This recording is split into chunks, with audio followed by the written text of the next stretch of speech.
Good afternoon, good morning, good evening. We're talking about earthquakes. We begin. There's been a lot of earthquakes around the world. Earthquakes are a sound in the sky, and then the ground shakes beneath you when you're in a room or you're in a house. Mainly when you're in a house or in a room, even when you're outside on the streets. When you're in a house and you're in a room and there's an earthquake, the ceiling will break, it will come down on you, the ceiling, it will fall on you when you're in bed, when you're in your bathroom, when you're in the kitchen. When the earthquake shakes, your things on the wall will break, your TVs will fall, your refrigerators will break, things will begin shaking. When there's a very bad earthquake, above 7.2, 7.8, then you have to get out of the house when there's an earthquake. You don't have a lot of time.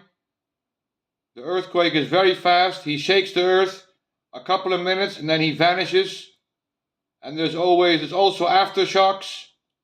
Aftershocks are the earthquake, the things after the earthquake. He shakes the earth a little bit and then he shakes the earth a lot in the beginning. He breaks houses and then he returns and he shakes a little bit the earth to show the people he's still there. The earthquakes have been these days more than they were. The old news is there's been earthquakes in Turkey, in Ankara. That's the new news. The new earthquake where he has left his stamp, left his fingerprint on the country. He has been in Netherlands, Limburg. He has been in Tibet. Now all these earthquakes had a lot of dead people. Now in Ankara, they didn't say people died, but in Tibet they said. In Limburg, Netherlands, nobody died from an earthquake yet. In Netherlands, Limburg, the earthquake was 1.7, and his highest earthquake in Netherlands was 5.4. Okay, in Ankara, he was 7.2 on the Richter scale. In Tibet, he was also above 6.8. In Turkey, there was the baddest earthquake he's ever done. 52,000 people dead. He was above 8.0. Now when you're above 8.0 and you shake the earth, you're shaking it very badly.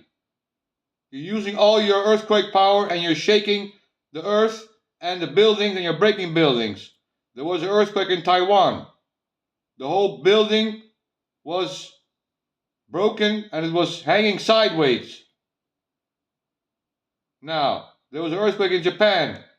Earthquake always goes to Japan. He decides earthquake.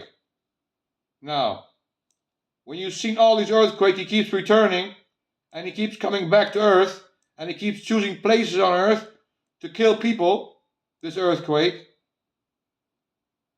When you read this, you should be scared that maybe earthquake will come to a city near you and shake the earth. Because earthquake is unpredictable. You don't know where he's going to shake the earth next. And the earthquake is God. So God decides where earthquake goes. I thank you. That was the earthquake story.